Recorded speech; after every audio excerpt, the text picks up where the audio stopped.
প্রিয় শিক্ষার্থীরা, রফিকুল এডুকেশন বিডির নতুন আরেকটি ভিডিওতে তোমাদেরকে স্বাগত জানাচ্ছি। তো প্রিয় শিক্ষার্থীরা, আজকে আমরা যেটা দেখব সেটা হলো composition wonders of modern science, মানে আধুনিক বিজ্ঞানের বিষয় নিয়ে একটি কম্পোজিশন। তো আমি কম্পোজিশনটি তোমাদের জন্য অনেক সুন্দর করে সাজিয়েছি যাতে তোমরা ভালো একটা মার্কস নিয়ে আসতে পারো পরীক্ষায়।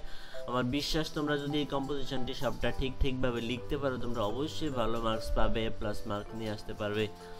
তো প্রিয় শিক্ষার্থীরা, তোমরা যদি আমার চ্যানেল রফিকুল এডুকেশন বিডিতে নতুন হয়ে থাকো অবশ্যই চ্যানেলটিকে সাবস্ক্রাইব করে রাখবে, আর ভালো লাগলে লাইক কমেন্ট করবে।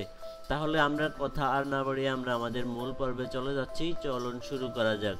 তো ওয়ান্ডার্স অফ মডার্ন সায়েন্স মানে আধুনিক বিজ্ঞানের বিষয়। তো তোমরা পরীক্ষায় কিন্তু এই পয়েন্টসগুলো লেখার দরকার নেই, এই পয়েন্টসগুলো তোমরা বাদ দিয়ে তোমরা শুধু ইলাস্ট্রেশনটা লিখবা, ব্যাখ্যাটা লিখবা, প্রত্যেকটা পয়েন্টসের ব্যাখ্যাটা তোমরা লিখবা। কম্পোজিশনে পয়েন্ট লেখার কোনো সিস্টেম নাই, সেজন্য তোমরা যাতে মানে বুঝতে পারো, সহজে শিখতে পারো, সেই জন্য মানে পয়েন্ট দিয়ে লেখা। তোমরা পরীক্ষার সময় পয়েন্ট দিবে না কিন্তু। তো প্রথমে ইন্ট্রোডাকশনে তোমরা এই অংশটুকু লিখবে, we live in the age of science, আমরা বিজ্ঞানের যুগে বসবাস করি। Science is doing one wonder after another, বিজ্ঞান একটা বিষয়ের পর আরেকটা বিষয় করতেছে। ইট ইজ কন্ট্রোলিং, এটা নিয়ন্ত্রণ করতেছে দ্য ওয়ার্ল্ড, পৃথিবীকে, ইন মেনি ওয়েজ, অনেকভাবে। টুডে আজ science has made our life easy, আজ বিজ্ঞান আমাদের জীবনকে করছে সহজ এবং মডার্ন, আধুনিক। Actually science has shaped our life excellently, মানে সত্যিকার অর্থে বিজ্ঞান আমাদের জীবনটাকে চমৎকারভাবে সাজিয়ে দিয়েছে। তারপরে তোমরা পয়েন্ট ইলেকট্রিসিটি নিয়ে লিখতে পারো। ইলেকট্রিসিটি নিয়ে এখানে অনেক কথা আছে, তোমরা পড়বে। Electricity is one of the greatest invention of science, মানে সবচেয়ে বড় যে আবিষ্কারগুলো আছে সেগুলোর মধ্যে ইলেকট্রিসিটি একটি। ইট ইজ দ্য পাওয়ার, এটা হলো শক্তি, বিহাইন্ড মডার্ন লাইফ, আধুনিক জীবনের পেছনে শক্তি হলো electricity. It makes our life easy and comfortable, এটা আমাদের জীবনকে করছে সহজ এবং আরামদায়ক। We can not imagine our day, আমরা ভাবতে পারি না একটা দিন উইদাউট ইট, ইলেকট্রিসিটি ছাড়া। LED light make our life bright and like day, LED লাইটগুলো আমাদের জীবন, আমাদের নাইটকে, আমাদের রাত্রিটাকে করছে উজ্জ্বল দিনের মতো।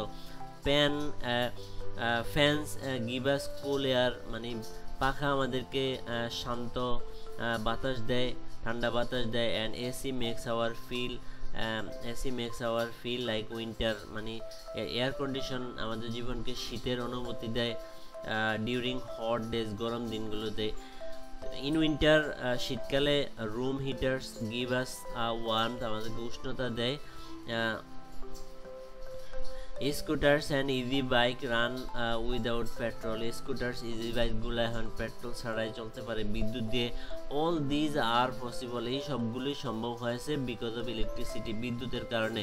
দ্যাটস ওয়াই, সেজন্য it is called the true gift of science, সেজন্য এটাকে বলা হয় সত্যিকারের উপহার বিজ্ঞানের। তারপরে কমিউনিকেশনের ক্ষেত্রে বিজ্ঞান অনেকভাবে সহযোগিতা করছে।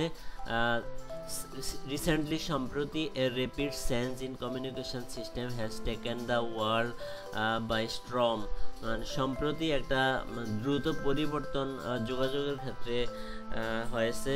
Rapid change in communication system has taken the world by storm, মানে পৃথিবীকে একটা মানে ঝড়ের পর্যায়ে নিয়ে গেছে। উইথ দ্য ইউজ অফ স্মার্টফোনের ব্যবহার দ্বারা নাও we can not only hear the peoples living in the longest distance of the world, আমরা শুধু শুনতেই পাই না, দূর দূরান্তে যে থাকে তার কথাই শুনতে পাই না। আমরা পারি, but also see them live, তাদেরকে জীবন্ত দেখতেও পাই। Facebook, Twitter, Skype, WhatsApp, all this social networking sites instantly shows what people around the globe are doing, মানে সারা বিশ্বে পৃথিবী কী করতে সেটা আমরা তৎক্ষণাৎভাবে ফেসবুক, টুইটার, স্কাইপে, হোয়াটসঅ্যাপ দ্বারা আমরা দেখতে পারি। তারপরে এখানে এই তোমার কমিউনিকেশন নিয়ে আরও কিছু লেখা আছে, আমি সবগুলো পড়লে অনেক সময় লাগবে, তোমরা এগুলো একটু পড়ে নিবে এ টু জেড। তারপরে কম্পিউটার নিয়ে এখানে কথা আছে। আফটার ইলেকট্রিসিটি, বিদ্যুতের পরে the most amazing thing is the computer, সবচেয়ে চমৎকার বিস্ময়কর বিষয় হলো computer. It is like a magic box, মানে কম্পিউটারটা হলো একটা জাদুর বাক্সের মতো।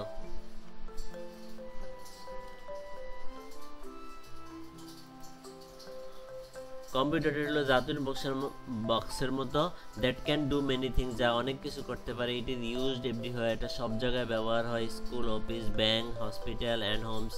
ইট makes our work easier and faster, এটা আমাদের কাজকে করছে সহজ এবং দ্রুত।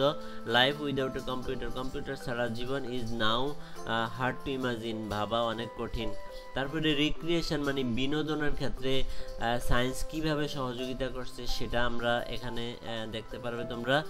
Science has also changed our life, hour way of enjoying free time, আমরা অবসর সময় কাটানোর উপভোগ করার ক্ষেত্রে বিজ্ঞান চমৎকারভাবে সহযোগিতা করছে। We can record hour voice, আমরা আমাদের ভয়েস রেকর্ড করতে পারি, অ্যান্ড ভিডিওজ এবং ভিডিও করতে পারি, অ্যান্ড সেভ দেম, সেগুলা সেভ করতে পারি ইন সিডিজ অর মেমোরি কার্ডে। This way nothing is lost, এভাবে কোনো কিছুই হারায় না। Even people who have died, যারা এমনকি লোকেরা যারা মারা গিয়েছে তারাও স্ক্রিনের মধ্যে জীবন্ত হাজির হয় শুধুমাত্র এই বিজ্ঞানের কারণে। উই এনজয় মুভি, আমরা মুভি উপভোগ করতে পারি, মিউজিক, গান শুনতে পারি, টিভি দেখতে পারি, radio, cinema. 3D movies can give us feeling of real life, 3D মুভিগুলা আমাদেরকে মানে বাস্তবিক জীবনের যে অনুভূতি সেটা দেয়। থ্রো রেডিওর মাধ্যমে উই ক্যান লিসেন, শুনতে পারি, গান শুনতে পারি, নিউজ শুনতে পারি, ড্রামা শুনতে পারি। These are all gift of science, এই সবগুলি হলো বিজ্ঞানের অবদান, উপহার। তারপরে মেডিকেল সায়েন্স নিয়ে লেখা আছে, তোমরা সেটা পড়বে, আমি এখানে অনেক সময় লেগে যাবে। মেডিকেল সায়েন্স নিয়ে অনেক সুন্দর সুন্দর লেখা আছে এখানে, তোমরা মেডিকেল সায়েন্স নিয়ে অংশটা পড়বে। সহজ ভাষা এখানে লেখা আছে, প্রত্যেকটা ওয়ার্ড অনেক সহজ সহজ করে দেওয়া আছে। তারপরে এডুকেশন নিয়ে এখানে এডুকেশনের ক্ষেত্রে বিজ্ঞান কিভাবে সহযোগিতা করে সেই সম্পর্কে অনেক সুন্দর করে চমৎকারভাবে এখানে লেখা আছে। তারপরে এগ্রিকালচার ক্ষেত্রে বিজ্ঞানের অবদান কি আছে সেটা এখানে লেখা আছে, তোমরা পড়বে, আশা করি তোমরা বুঝতে পারবে। তারপরে কনস্ট্রাকশন ওয়ার্ক, নির্মাণ কাজে বিজ্ঞান কিভাবে সহযোগিতা করছে সেই সম্পর্কে লেখা আছে। তারপরে মোবাইল ফোনের ক্ষেত্রে বিজ্ঞানের কি অবদান আছে সেটাও তোমরা এখান থেকে পড়লে বুঝতে পারবে। তারপরে কনক্লুশনটা ছিল এইরকম, the modern civilization is the contribution of science, আধুনিক সভ্যতা হলো বিজ্ঞানের অবদান। In every step of our life, আমাদের জীবনের প্রত্যেক ক্ষেত্রে we see the influence of science, আমরা বিজ্ঞানের অবদান দেখতে পাই। The things that have made our life easy, যে জিনিসগুলি আমাদের জীবনকে সহজ করছে অ্যান্ড কমফোর্টেবল, আরামদায়ক করছে, are the gift of science, এই সবগুলি হলো বিজ্ঞানের অবদান। ইট সিমস দ্যাট, এটা মনে হয় যে science has started a continuous journey to wonder, মানে এটা মনে হয় যে বিজ্ঞান শুরু করেছে তার ভ্রমণটা, এ কন্টিনিউয়াস জার্নি, একটা অবিরাম ভ্রমণ, টু ওয়ান্ডার মানে বিস্ময়ের একটা অবিরাম journey. When will it stop, কখন এটা থামবে, নো ওয়ান ক্যান সে, কেউ বলতে পারে না এই বিজ্ঞান কোথায় থামবে, কখন থামবে। But there is still poverty, কিন্তু এত কিছুর মধ্যে আছে দারিদ্রতা, হাঙ্গার, ক্ষুধা অ্যান্ড ডিজিজ, রোগ ইন দ্য ওয়ার্ল্ড, এই পৃথিবীতে। So we should use science, আমরা ব্যবহার করা উচিত বিজ্ঞান for the greater welfare of mankind, মানব জাতির মহান কল্যাণে আমরা বিজ্ঞানকে ব্যবহার করা উচিত। তো প্রিয় শিক্ষার্থীরা, এই ছিল ওয়ান্ডার্স অফ মডার্ন সায়েন্স নিয়ে পুরো কম্পোজিশন। তোমরা যদি লিখতে পারো সত্যি তোমরা অনেক ভালো একটা মার্কস নিয়ে আসতে পারবে এই কম্পোজিশনটি দ্বারা। আশা করি তোমরা এই কম্পোজিশনটি পেয়ে অনেক উপকৃত হবে। যদি ভালো লেগে থাকে অবশ্যই লাইক কমেন্ট করবে, ভিডিওটা তোমাদের ফ্রেন্ডসদের কাছে শেয়ার করে দিবে। যারা সাবস্ক্রাইব করে না অবশ্যই চ্যানেলটিকে সাবস্ক্রাইব করে রাখবে। আবার দেখা হবে নতুন কোনো ভিডিও নিয়ে, সে পর্যন্ত সবাই ভালো থাকবে। আল্লাহ হাফেজ।